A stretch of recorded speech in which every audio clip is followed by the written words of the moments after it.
एक नौजवान कारोबारी शख्सियत की मुतासिर कुन कहानी। तौकीर बागवान जम्मू कश्मीर के खित्ते चिनाब के 2500 किसानों को खुशबूदार और जड़ी बूटी के पौधों की काश्त को अपनाने की तरकीब देता है। जम्मू कश्मीर के भद्रवाह से ताल्लुक रखने वाले एक नौजवान तरक्की पसंद किसान और कारोबारी शख्सियत तौकीर बागवान चिनाब रीजन के 2500 गरीब किसानों की तकदीर बदलने में अहम किरदार अदा कर रहे हैं और इन्हें मकई और धान की रवायती खेती को ज़्यादा मुनाफा बख्श और मुनाफा बख्श खेती की तरफ तब्दील करने की तरगीब दे रहे हैं। भद्रवाह शहर के मोहल्ला वासक डेरा के रिहाइश तौकीर बागवान का ताल्लुक किसान खानदान से है और वो देवदार के लकड़ी का तेल निकालने के यूनिट के मालिक भी हैं। तौकीर बागवान ने कहा कि वो हमेशा मकामी दस्तयाबी कुदरती वसाइल को रोज़गार के मौके पैदा करने और छोटे और पसमानदा लोगों के लिए मुनाफा बख्श ज़राया माइश फराहम करना चाहते हैं। काफ़ी किसान भद्रवाह में जुड़े, उसके साथ साथ चिनाब वैली में करीब करीब हमने जितने भी एरियाज हैं वहाँ विजिट की।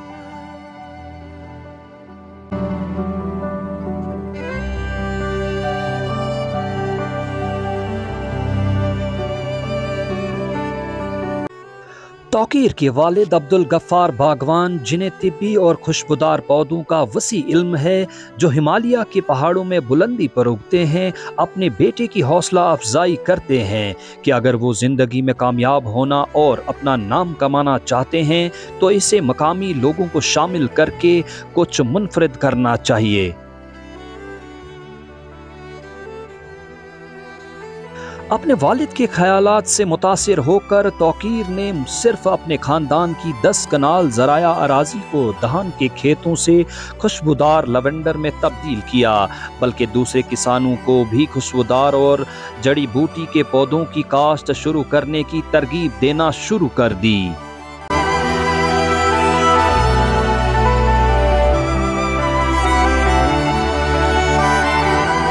तौकीर बागवान ने कहा, इब्तदाई तौर पर मुझे अपने ख्यालात के लिए कोई लेने वाला नहीं मिला और ये एक मुश्किल काम लग रहा था कि किसानों को रवायती मकई और धान के फसलों को उगाने के लिए काश्तकारी के नए तरीके की तरफ जाने को समझाना मुमकिन बनाया जाए।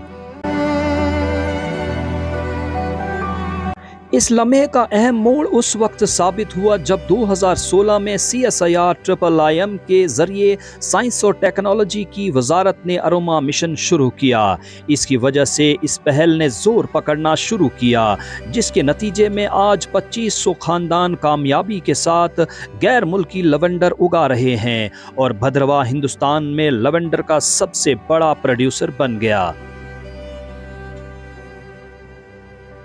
किसानों की दिलचस्पी और कामयाबी की कहानी को देखने के बाद भद्रवाह को न सिर्फ हिंदुस्तान में लवेंडर की राजधानी के तौर पर नामजद किया गया, बल्कि मरकजी हुकूमत ने लवेंडर और खुशबूदार पौधों की जाए पैदाइश भी करार दिया। बाद में 2022 में लवेंडर को डोडा जिला के लिए एक जिला एक प्रोडक्ट का नाम दिया गया। हुकूमत के इस फैसले ने गैर मुल्की खुशबूदार पौधे की खेती से वाबस्ता किसानों को मजीद फरोग दिया। किसानों को मजीद फरोग देने के लिए साइंस और टेक्नोलॉजी के मरकजी वजीर ने जाती दिलचस्पी ली और सिर्फ भद्रवाह में 11 लवेंडर डिस्टिलेशन यूनिट्स लगाए। किसानों ने इस कामयाबी का सहरा तौकीर बागवान के सर बांधा, जिन्होंने न सिर्फ हौसला अफजाई की बल्कि अपनी पैदावार को फरोख्त करने के लिए लॉजिस्टिक मदद और मार्केट भी फराहम की। इस तरह रवायती फसलों के मुकाबले में इनकी आमदनी में 4 गुना इजाफा हुआ।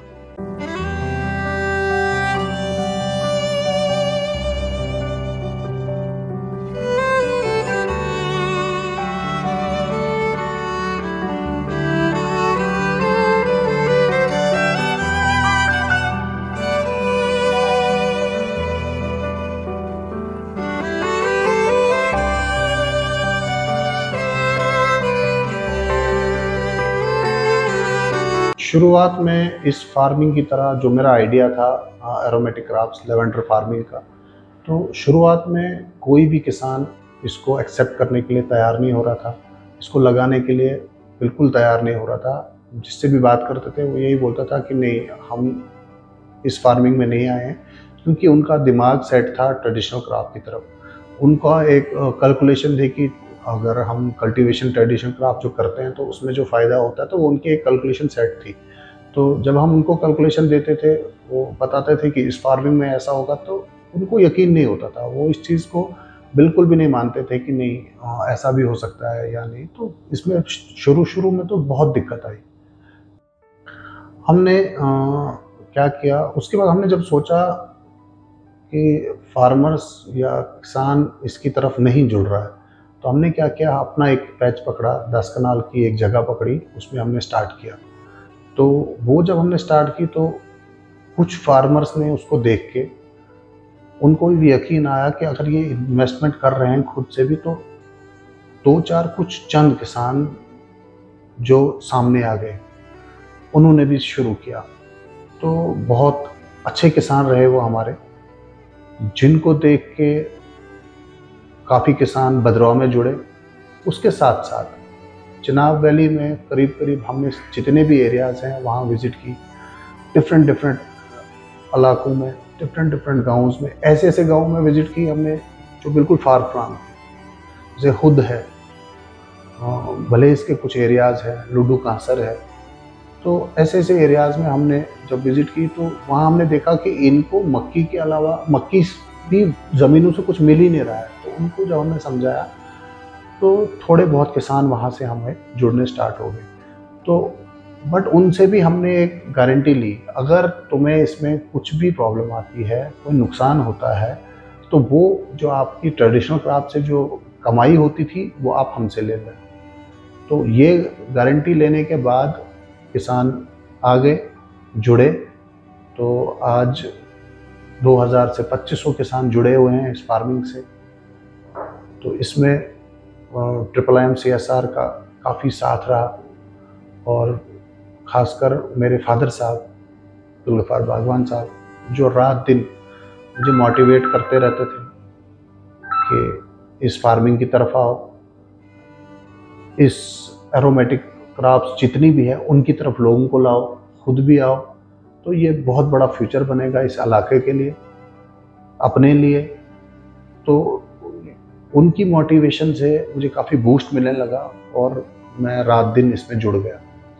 तो इसमें IIIM CSR की काफ़ी सपोर्ट रही, और जो हमारे मंत्री हैं डॉक्टर इंदर सिंह, उनका बहुत सपोर्ट रहा इसमें, हद से ज़्यादा। हमें दिक्कतें आने लगी उसके बाद, जब लोगों की डिमांड बढ़ने लगी, लोग चाहने लगे कि हम इस फार्मिंग की तरफ आ जाएं, तो फिर हमें दिक्कत आने लगी प्लांटिंग मटेरियल्स की, कि हम प्लांटिंग मटेरियल कहाँ से लाएं। तो IIIM CSR ने हमें प्लांटिंग मटेरियल प्रोवाइड किया। उसके बाद फिर डिस्टिलेशन की दिक्कत आने लगी। तो इससे पहले हमने डिस्टिलेशन के अपनी तरफ से 2 यूनिट्स लगाए थे इधर डिफरेंट लोकेशन पे, एक सेरी में लगाया था, एक द्रुडू में लगाया था। तो वो देख के लोगों में जब ऑयल भी डिस्टिल होने लगा और मार्केट भी मिलने लगी, तो किसान को पूरा भरोसा हो गया कि नहीं, ये काम चलने वाला है, ये काम अब हो सकता है, पॉसिबल है कि हमारी कमाई भी हो सकती है, और ये पॉसिबल है। ये बहुत खुशी की बात है कि मैंने जो इनिशिएटिव लिया था जिसमें इतनी दिक्कतें आई थी स्टार्टिंग में, तो आज बहुत खुशी की बात है कि भद्रवाह 1 डिस्ट्रिक्ट 1 प्रोडक्ट जो है लेवेंडर, वो आ गया है। कैपिटल ऑफ लेवेंडर इंडिया की भद्रवाह बन गई। अभी तक 2 फेस्टिवल, लेवेंडर फेस्टिवल जो फॉरेन में होते हैं, अब वो भद्रवाह में हो रहे हैं। तो ये बहुत खुशी की बात है, अपने आप में फ़ख्र होता है, अपने आप में प्राउड होता है। तो ये बहुत खुशी की बात है। और सबसे बड़ी बात, जो प्राइम मिनिस्टर ऑफ इंडिया का जो सपना है आत्मनिर्भर भारत और फार्मर डबल इनकम करने का, वो यही एक चीज़ है, यही एरोमेटिक क्रॉप्स हैं, यही लेवेंडर है जिसने वो पूरा किया। तो ये बहुत खुशी की बात है। मैं तो यही समझता हूँ कि सबसे अच्छी क्रॉप जिसमें आप लोगों ने मेहनत की है और कुछ किसानों को लगाया है, उसके अच्छे रिजल्ट है, वो है लेवेंडर। सबसे अच्छी क्रॉप वही हो सकती है इधर। और इसके बाद साथ में आप दूसरी क्रॉप्स, आप तो साइंटिस्ट हैं, आपको पता है, उनको भी इंट्रोड्यूस करवाइए। जैसे जेरेनियम की बात की आपने, रोज़मेरी, बर्गेलियन रोज़, इस तरफ भी आप थोड़ा थोड़ा इंट्रोड्यूस करावे। जैसे आपको 5-7 साल लगे लेवेंडर को इंट्रोड्यूस करने में, आस्ता आस्ता वो भी इंट्रोड्यूस हो जाएंगे और यहाँ की इकॉनमी बदल जाएगी। क्योंकि यहाँ पर जो क्रॉप्स हैं वो एंशंट क्रॉप्स हैं। लोग पंजाब का खाना खाते हैं, जैसे राशन चावल है या गंदम है।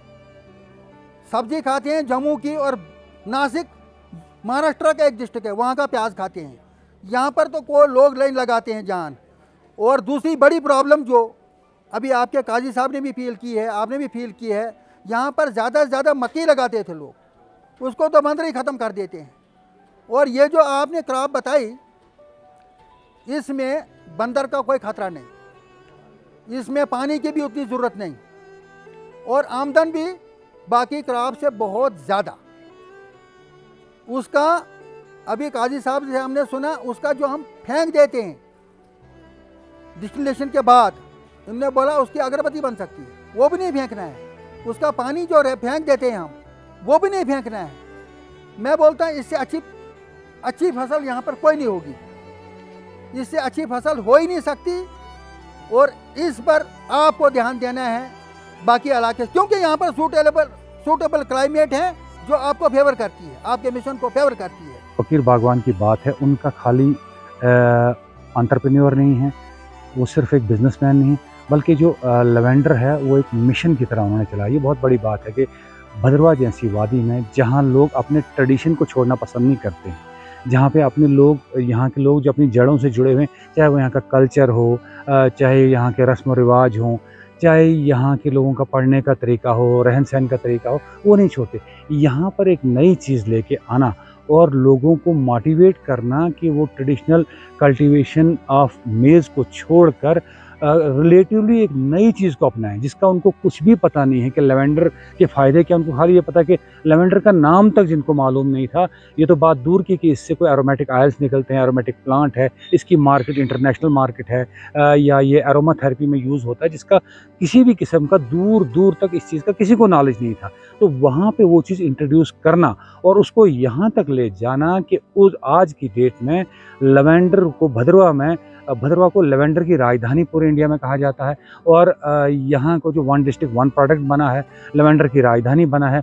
और उसके बाद एक तरह से सिनोनिमस हो गया है नाम। जैसे आप कहें कि वाजवान का नाम आता है तो कश्मीर आता है, इंडिया में अगर बीचेस का नाम आता है तो गोवा आता है, वैसे जो है लेवेंडर का नाम है, लेवेंडर के साथ सिनोनिमस हो गया। लेवेंडर मीन्स भद्रवाह का नाम सामने आता है। ये बहुत बड़ी एक अचीवमेंट है इस लिहाज से भी। और दूसरा सबसे बड़ी बात, मिलियनर्स तो यहाँ पे भद्रवाह में बहुत सारे होंगे, बहुत से मालदार शख्सियत हैं जो बहुत सारा पैसा जिनके पास है, बहुत सारे एसेट्स हैं, लेकिन वादी भद्रवाह में या पूरे जो वादी चिनाब में कहें, उसमें भद्रवाह में 300 डायरेक्ट जॉब्स क्रिएट करना, ये बहुत बड़ी बात है। और लोकल रिसोर्सेज में, local resource in the sense कि जो यहाँ के रिसोर्स हैं, चाहे यहाँ पर लेवेंडर कल्टीवेशन हो रही है, यहाँ का सिडार आयल निकल रहा है, यहाँ पे जो टेस्टस माइनोटा का आयल निकल रहा है, टेस्टस माइनोटा को ग्रो कर रहे हैं, उसमें 300 घरों के चूल्हे जलाना बहुत बड़ी बात है। ये डायरेक्ट की बात करूँ, जबकि इनडायरेक्ट की करें बात तो लिटरली हज़ारों में। इसलिए मैं कह रहा हूँ कि कुछ लोग उस बिज़नेस से जुड़े हुए हैं,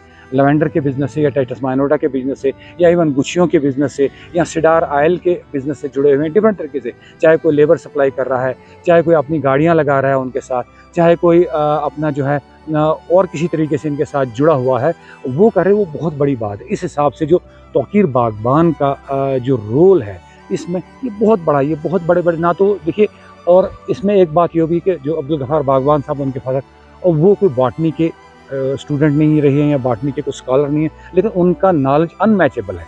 इस लिहाज से उन्होंने अपने बच्चों को मोटिवेट कर बच्चों में अडॉप्ट किया है। तौकीर और तौसीफ दोनों ने, स्पेशली तौकीर ने जो है अडॉप्ट किया कि उनके फादर ने कहा था नहीं इस फील्ड में जाना है, जो रिलेटिवली नया और इसमें बहुत सारा रिस्क इन्वॉल्व था, उसमें इन्वेस्टमेंट करना और सक्सेसफुली उसको इतना बड़ा बिजनेस वेंचर बनाना कि आज की डेट में उनके साथ अगर 350 लोग काम कर रहे हैं, डायरेक्टली और इनडायरेक्टली हज़ारों लोग उनके साथ जुड़े, ये बहुत बड़ी बात है। और डॉक्टर जितेंद्र सिंह जो है वो अगर बार बार अपनी सबसे बड़ी सक्सेस लेवेंडर को बताते हैं, तो मैं कहता हूं कि उसमें जो एक कैटलिस्ट का रोल निभाया है वो सिर्फ और सिर्फ तौकीर बागवान का है। अगर अब इस कहने में भी मुझे कोई आर नहीं, अगर पॉलिटिकली कुछ ऐसी वजूहात की वजह से उसको उतना क्रेडिट तौकीर बागवान को नहीं दिया जा रहा है, ये एक से अलग सी बात है। लेकिन ये मेरी मार्क माई वर्ड्स कि एक दिन ऐसा ज़रूर आएगा जब तौकीर बागवान का जो नाम जो है गोल्डन वर्ड्स में लिखा जाएगा, तौकीर बागवान उनके भाई का, उनके स्पेशली उनके फादर अब्दुल गफ़ार बागवान साहब का गोल्डन वर्ड्स में लिखा जाएगा कि उन्होंने एक इनकलाब लाया, एक पर्पल रेवोल्यूशन यहाँ पे लाया, और उसके साथ साथ बाकी चीज़ें जो एरोमेटिक प्लांट्स लाए हैं। और मुझे लगता है एक और बात मैं ऐड करना चाहूँगा, खाली लेवेंडर की बात नहीं, वो दिन दूर नहीं है जिस तरीके से वो लगे हैं लिलियम में, ग्लैडुलस में, या और चीज़ें जो है बाकी जो एरोमेटिक और मेडिसिनल प्लांट में लगे हुए हैं, वो दिन दूर नहीं है। भदरवा को खाली लेवेंडर की तरह से वजह से नहीं जाना जाएगा। कुछ ही सालों की बात है, जिस तरीके से चल रहा है यहाँ पे, भदरवा को लिटरली और प्रैक्टिकली एक फूलों की वादी बनेगी, और पूरी हिंदुस्तान में से नहीं बल्कि पूरी दुनिया से लोग यहाँ पे एक तो बिज़नेस करने के लिए आएंगे कि यहाँ पे हर किस्म के फूल दस्तयाब हैं, चाहे वो एरोमेटिक प्लांट्स हैं, चाहे वो क्या नाम ये मेडिसिनल प्लांट्स हैं, मेडिसिनल फ्लावर्स हैं, या वो सारी खाली जो है सजावट के जो फूल होते हैं, चाहे लिलियम है, ग्लैडुलस है, वो फूल हैं, वो भी यहाँ पे दस्तयाब होंगे। वो दिन दूर नहीं, मार्क में वर्ड, मैं आज कहता हूँ कुछ सालों के बाद ज़रूर आप ये वर्ड्स याद कीजिएगा, और उसमें जो है कैटलिस्ट का काम तौकीर बागवान करेंगे। उनकी एफर्ट्स को मुझे लगता है कि रिकग्नाइज़ करने की ज़रूरत है बहुत बड़े पैमाने पे, ताकि उनकी बैक पैटिंग हर एक को अच्छी लगती है। अगर उनकी एफर्ट्स को रिकग्नाइज़ किया जाता है, उनको बहुत प्रोत्साहन मिलेगा। हालांकि वो पूरे तन मन धन से काम कर रहे हैं, ये नहीं कि मेरे जानकार, मेरी पहचान के या मेरे दोस्त, नहीं, उनकी मेरी पहचान सिर्फ उनके काम की वजह से हुआ है। जिस तरीके से उन्होंने इस काम को चलाया है, तभी तो मैंने दर्जनों स्टोरी, अगर कोई कहता कि आपने दर्जनों स्टोरी की और इसको नाम दिया पर्पल रेवोल्यूशन का, उसमें उसका बहुत बड़ा हाथ है। जब मुझे लगा कि नहीं, ये इस कश्ती को डूबने नहीं देगा, तभी जाके मैं भी इतना ज़्यादा इन्वॉल्व हुआ इसमें कि मुझे लगा ना, अगर इस मिशन को मैं किसी तरीके से कंट्रीब्यूट कर सकता हूँ, तो तौकीर बागवान जो है, या तौसीफ बागवान, या अब्दुल गफ़ार बागवान जो बागवान फैमिली है, ये इस कश्ती को डूबने नहीं देगी, और इसकी जो है मैया को जो है पार लगाएगी। और आने वाले वक्त में जो तौकीर बागवान हैं, वो बहुत बड़ा नाम उधरेंगे, जम्मू कश्मीर नहीं बल्कि पूरे हिंदुस्तान।